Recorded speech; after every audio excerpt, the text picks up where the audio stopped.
കർത്താവേ, എന്റെ ദൈവമായ കർത്താവേ, അങ്ങയുടെ ശക്തിയാൽ എന്നെ നിറയ്ക്കണമേ. പാപത്തിന്റെ മേൽ, ശാപത്തിന്റെ മേൽ, കടക്കരോഷങ്ങളുടെ മേൽ, തിന്മയുടെ പ്രവൃത്തികളുടെ മേൽ, തിന്മകളുടെ ചിന്തകളുടെ മേൽ കർത്താവേ എന്റെ കരം ഉയർത്തണമേ. എല്ലാ അശുദ്ധികളിൽ നിന്ന് അങ്ങയുടെ നാമത്താൽ എന്നെ വീണ്ടെടുക്കണമേ. എന്റെ ദുരിതത്താൽ എന്നെ കഴുകണമേ. പരിശുദ്ധാത്മാവിന്റെ അഗ്നിയാ നമ്മളെ ഭൗമീകരിക്കണമേ എന്ന് പ്രാർത്ഥിക്കുന്നു. ഈ ലോകം മുഴുവൻ തിന്മയുടെ പാപത്തിന്റെ ഇരുള് നിറയുമ്പോൾ ലോകത്തിന്റെ പ്രകാശമാൻ ദൈവമായ കർത്താവിന്റെ നാമത്തിൽ ഞങ്ങളെ ഉയർത്തണമേ എന്ന് പ്രാർത്ഥിക്കുന്നു. ഞങ്ങൾ ഉയർത്തിയടിച്ച്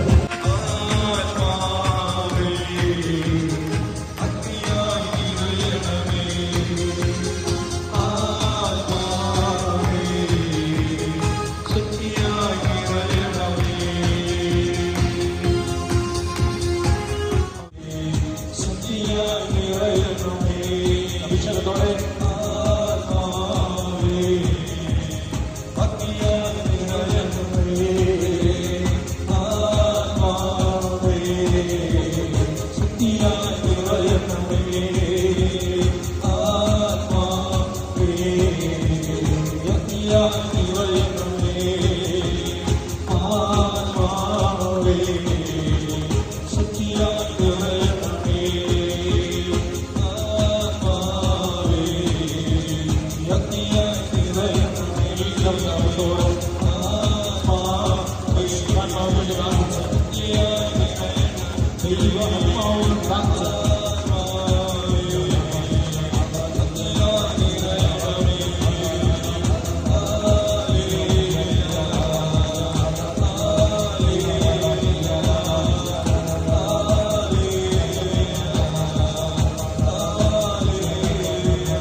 നമ്മുടെ എല്ലാ മേഖലകളിലും നമ്മുടെ മനസ്സിന്റെ മുറിവുകളും നമ്മുടെ പാപബന്ധനങ്ങളും ഈശോയിൽ ഞങ്ങളുടെ രോഗപീഠങ്ങൾക്കിപ്പോൾ ദൈവത്തിന്റെ ആത്മാവ് വന്നറിയാൻ പ്രാർത്ഥിക്കുന്നു.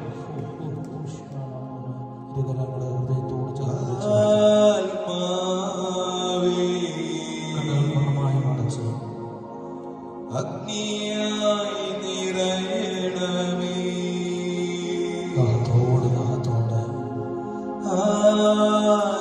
ആത്മാവേ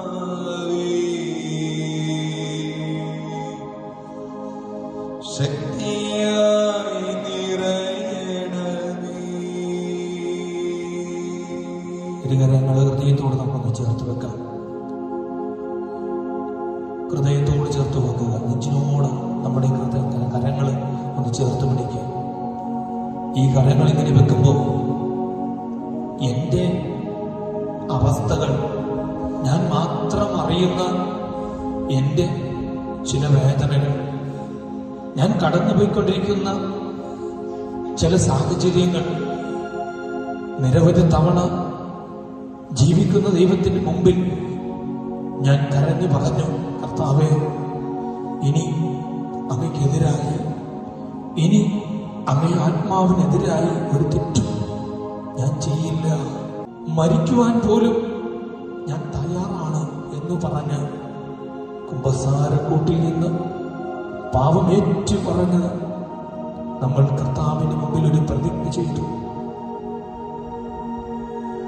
സങ്കീർത്തകൻ 32-ാം അധ്യായം ഇങ്ങനെ പറയുന്നു: ഞാൻ പാപങ്ങൾ ഏറ്റുപറയാതിരുന്നപ്പോൾ ദിവസം മുഴുവനും ഞാൻ കരഞ്ഞു. എന്റെ ശരീരം ക്ഷീണിച്ചു പോയി. രാവും പകലും അങ്ങയുടെ കരം എന്റെ മേൽ പതിച്ചിരുന്നു. വേനൽക്കാലത്തെ ചൂടുകണ്ടെന്ന പോലെ എന്റെ ശക്തി വരണ്ടുപോയി. കർത്താവേ, എന്റെ പാപം കൊണ്ട് ഞാൻ ഉണങ്ങിക്കഴിഞ്ഞു. കർത്താവേ, എന്റെ പാപം കൊണ്ട് എന്റെ ജീവിതം മുരടിച്ചു പോയി. കർത്താവേ, എന്റെ പാപം കൊണ്ട് എന്റെ കുടുംബം ഇന്ന് അസമാധാനത്തിലാണ്. കർത്താവേ, നിന്റെ മുമ്പിൽ ഞാൻ തിന്മ പ്രവർത്തിച്ചു ജീവിക്കുന്നതിനാൽ അങ്ങിൽ നിന്ന് വരുന്ന അനുഗ്രഹം എനിക്ക് കിട്ടുന്നില്ല. കർത്താവേ, അങ്ങാണ് എന്റെ ആശ്രയം, അങ്ങാണ് എന്റെ ശക്തി, അങ്ങാണ് എന്നെ അറിയുന്ന ദൈവം.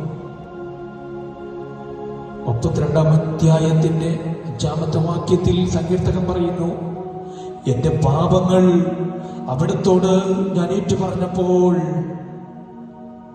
ഞാൻ എന്റെ അകൃത്യങ്ങൾ മറച്ചു വെക്കാതിരുന്നപ്പോൾ, ഞാൻ എന്റെ പാപങ്ങൾ കർത്താവിനോട് ഏറ്റുപറയും എന്ന് പറഞ്ഞപ്പോൾ അവിടുന്ന് എന്നോട് ക്ഷമിച്ചു.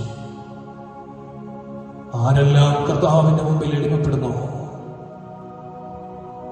നമ്മുടെ ആത്മാവും നമ്മുടെ ശരീരവും നമ്മുടെ മനസ്സും നമുക്കുള്ള സകലതും കർത്താവായ യേശു ക്രിസ്തുവിന്റെ മുമ്പിൽ സമർപ്പിക്കുന്നു, ഈ സമയം ആ വ്യക്തി അനുഗ്രഹിക്കപ്പെടും.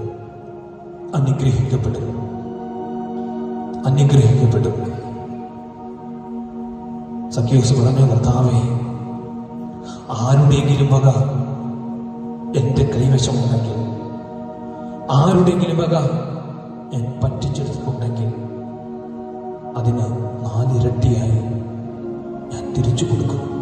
ഞാൻ പരിഹാരം ചെയ്യും.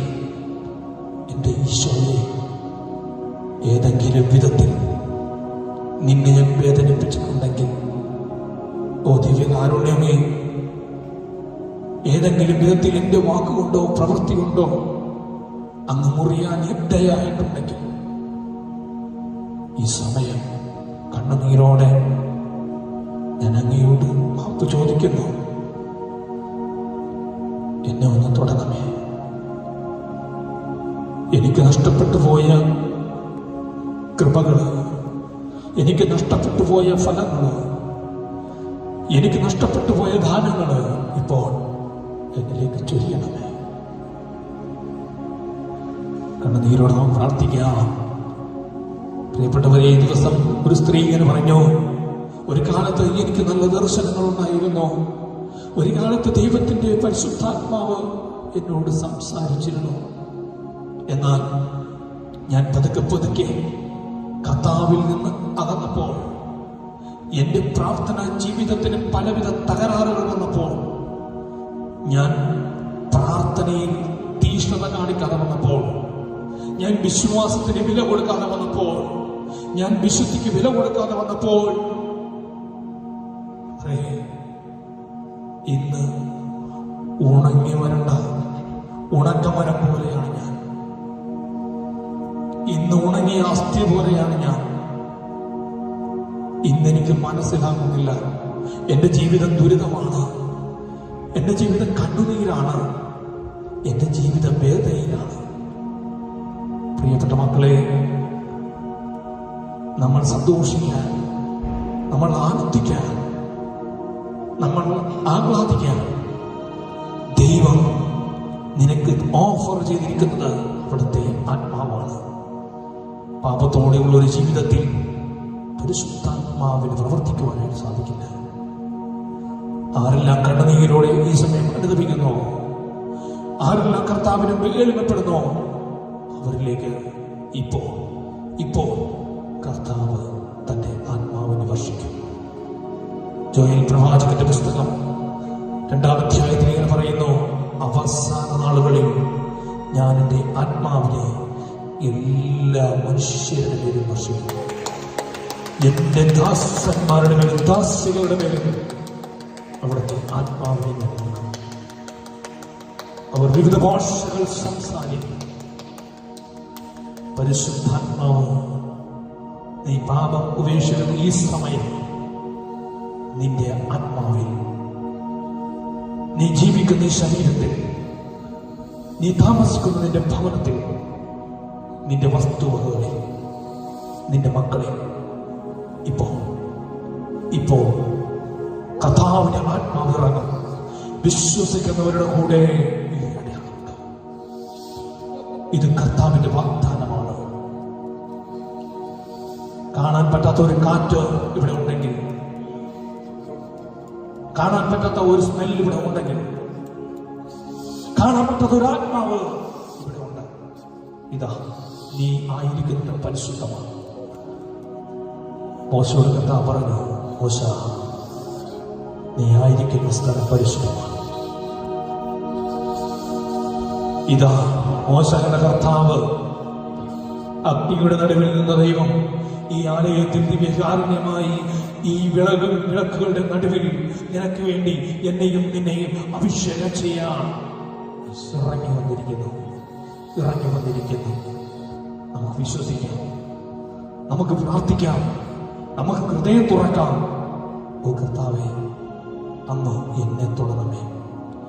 ഓ പരിശുദ്ധാത്മാവേ, അങ്ങനെ നിറയണമേ.